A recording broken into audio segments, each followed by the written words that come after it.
Hey everyone, Georgie here with Ukraine Matters.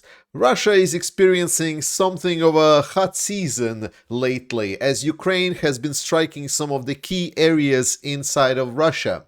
We've heard about certain strikes around on the warehouses with ammunition, both on the actually Ukrainian territory, which Russia controls, but also deep inside Russia. I usually don't cover these strikes, but I'm going to cover a couple of them right here. The first one that I want to mention is the strike by missiles into the Russian territory of Taganrog. And the strike was against the airfield, and it was a strike also against aviation producing manufacturer that specializes in high technology aircraft. So something like an AWACS, like a flying radar plane technology that Ukraine shut down some time ago. And the interesting part about this strike is that it was done by the ATACMS missiles, as we now see the confirmation of that. This is the end part of the ATACMS missiles. There's no doubt about it. So the curious thing is obviously that the Taganrog is located not in Kursk. This is where Kursk is, right? This is where we thought the ATACMS were allowed to be used. This is what Joe Biden allowed earlier. But Taganrog is actually all the way here in the south. So that is not even close. And the fact that it's striking some kind of airbase on the southern part of Russia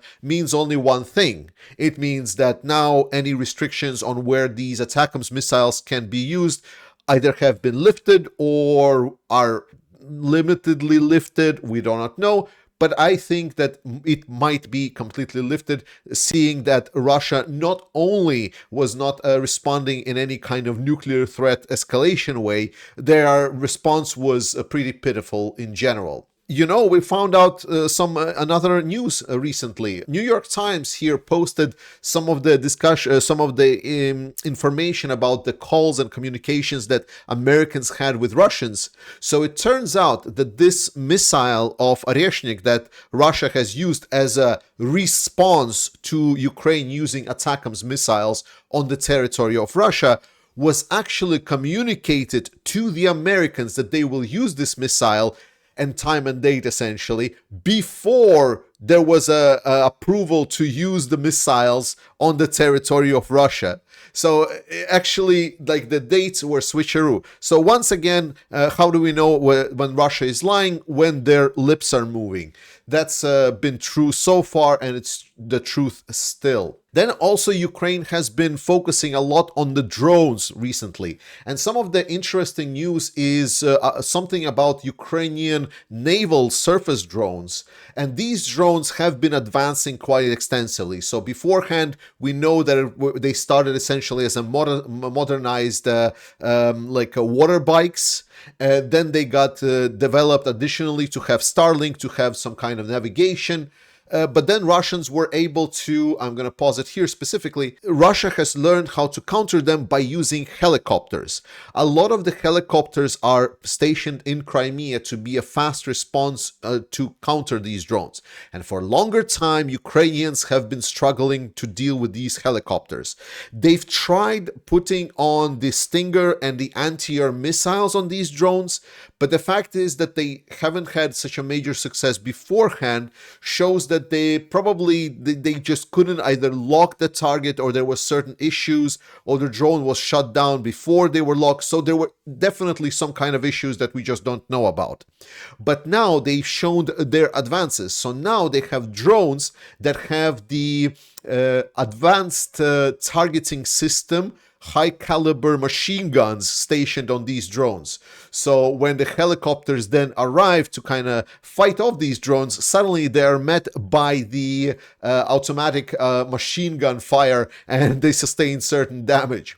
Moreover, we saw some of the drones, and then we saw some videos of FPV drones that are lifting off from these surface drones as well. It's a great innovation. And it's definitely gonna complicate a lot the potential for Russian countering these drones. So if Ukraine continues developing into this area, then Russia will just completely lose their naval battles, because they've been able to fight it off so far but it clearly seems that Ukrainians are adapting and they are finding their ways. So great news for that.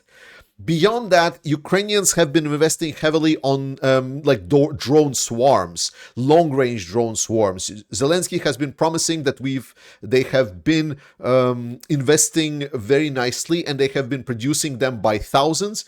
And right now, as I'm recording this video, the reports are that there is actually quite a massive strike towards of Crimea, and there is a massive strike towards the southern part of Russia as well with these drones. So it's Crimea and somewhere around these areas. So expectations are that they're flying kind of from the western part of Ukraine.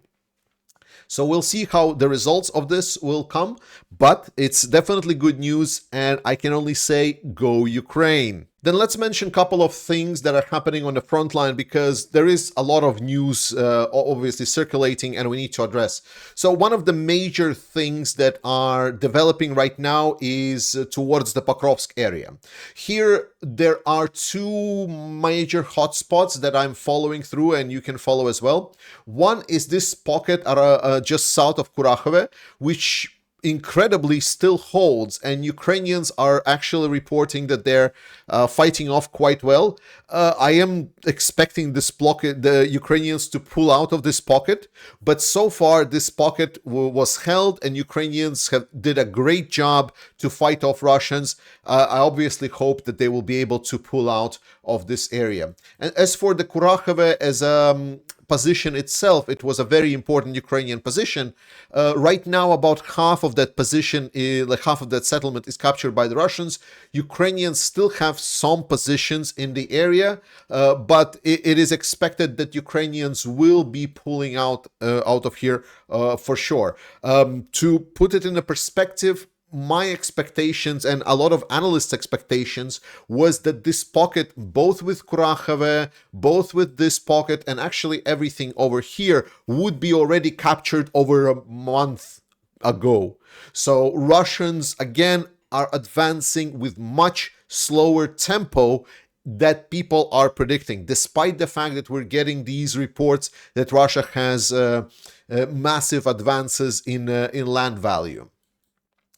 Then we talk about the kind of Russian breakthrough advance towards the southern part of Pokrovsk.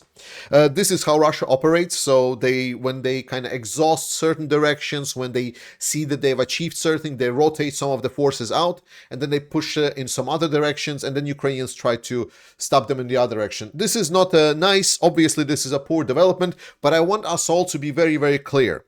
Ukraine is losing territory. Ukraine will be losing territory because Ukraine does not have the resources to fight the Russians.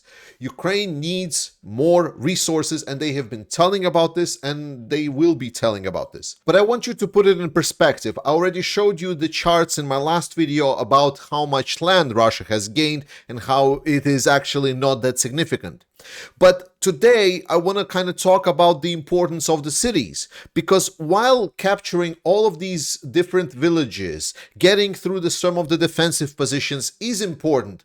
I think at the end, we would like to kind of know how well are something like key cities are dependent, because Russia so far hasn't really captured a lot of big cities. To be honest, it was only Kherson that they did, and that one was basically at the start of the war and basically because of the treason.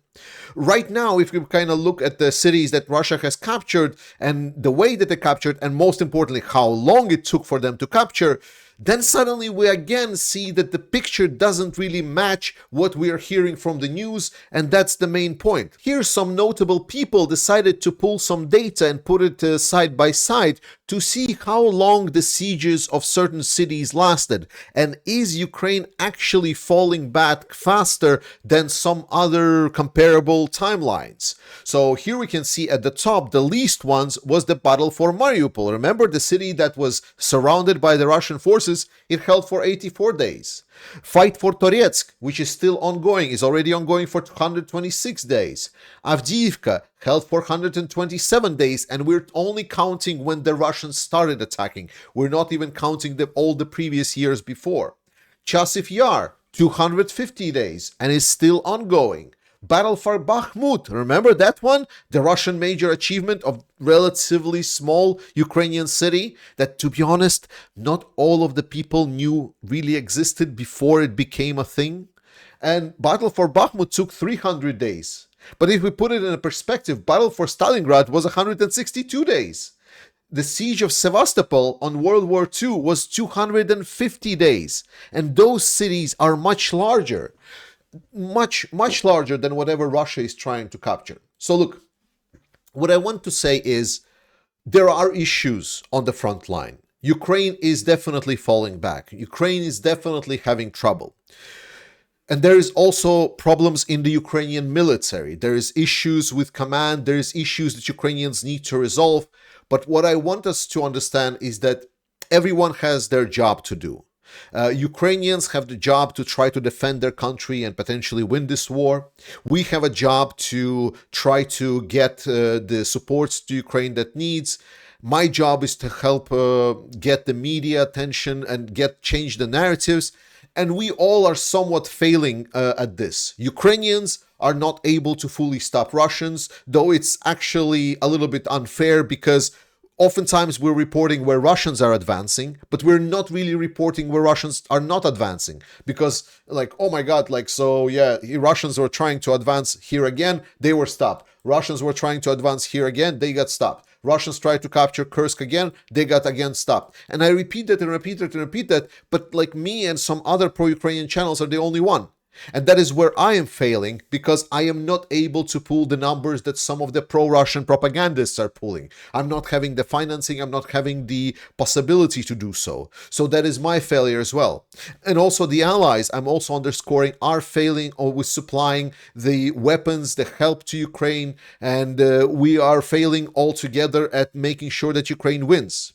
So wars are not won by people that make mistakes. Everyone makes mistakes, but the point is that we work towards one direction, work towards one goal. Because despite the issues that Ukrainians are having, what I'm hoping this data will show that they are actually trying their best, right?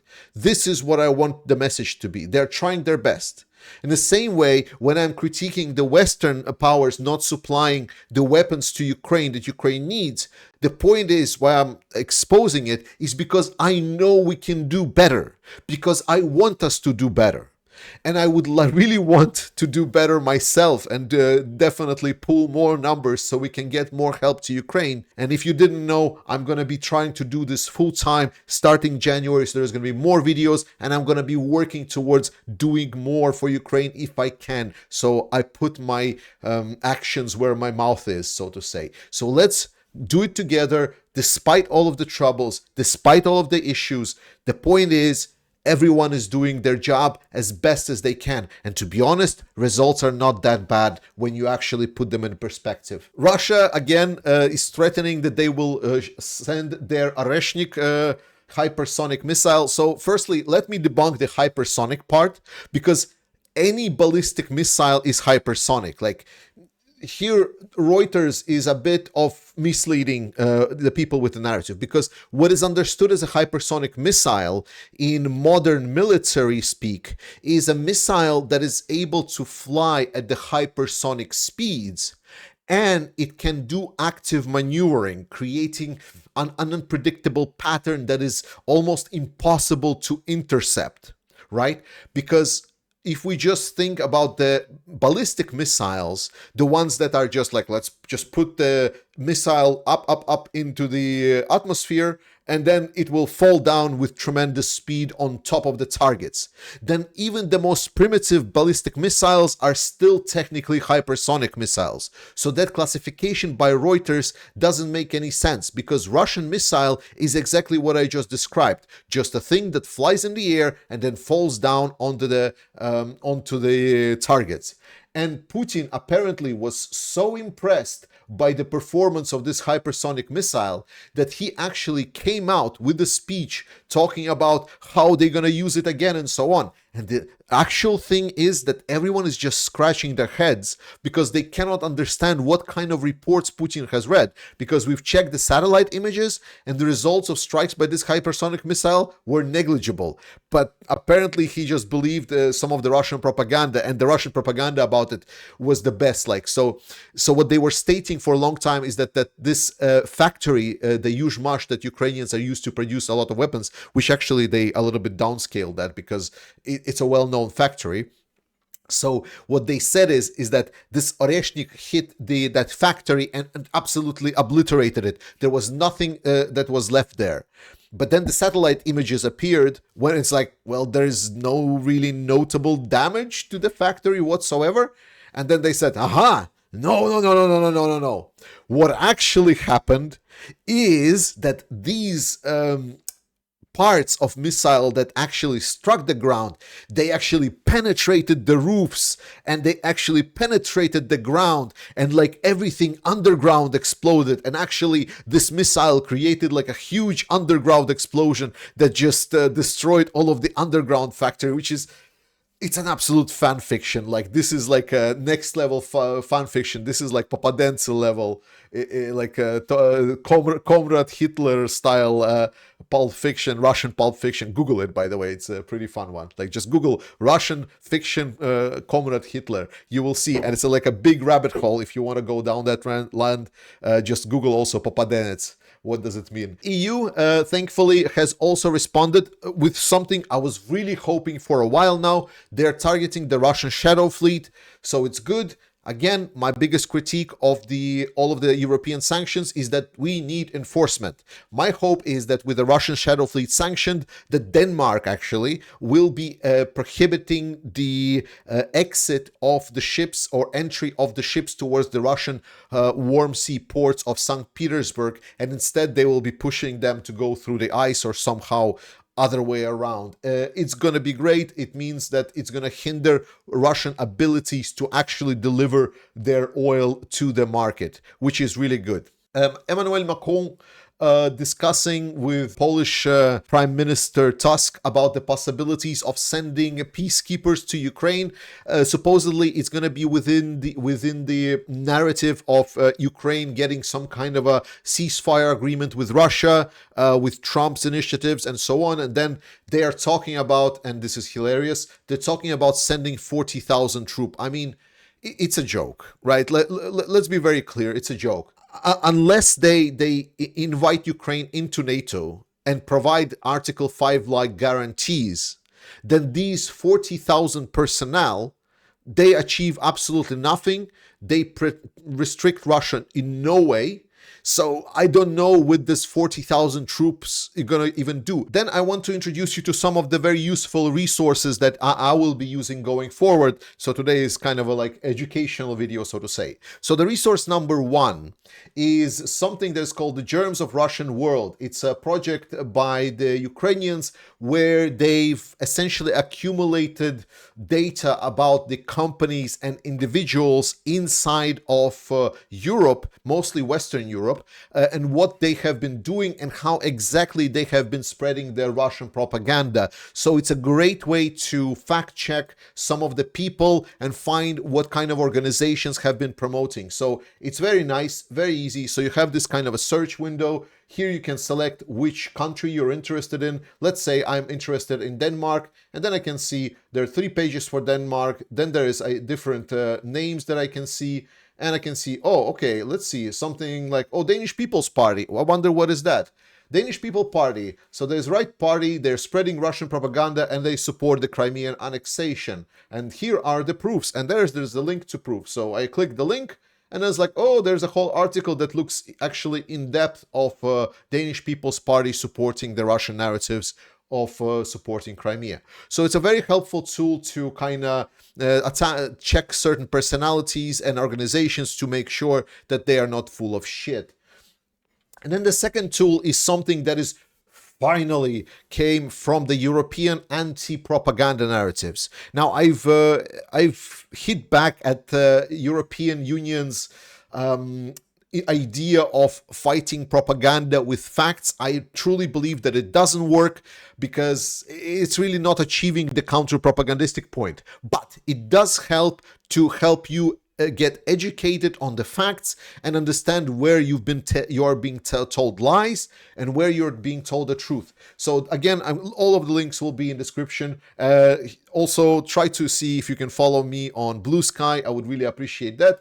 But this but this resource over here covers different news coming out of Russia, different articles and so on. And you can actually check the database and you can filter by the names, by keywords, by time periods and so on. And they already have debunked essentially 18,139 cases of propaganda.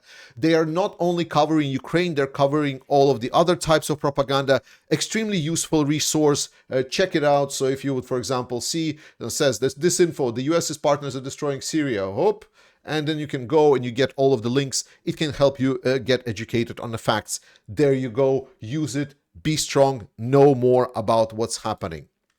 And if we're talking about knowing more, I want you all to know that we're doing great with our fundraiser. We're already over 20,000. Thank you so much for everyone that is participating. We are still going to be trying to push for the ambitious goals of 250,000 euros for getting 25 vehicles to Ukrainian armed forces. One of them is going to be actually a unit where my own relative is fighting, which is very, very heartwarming. So this is actually also for me personally, so to say.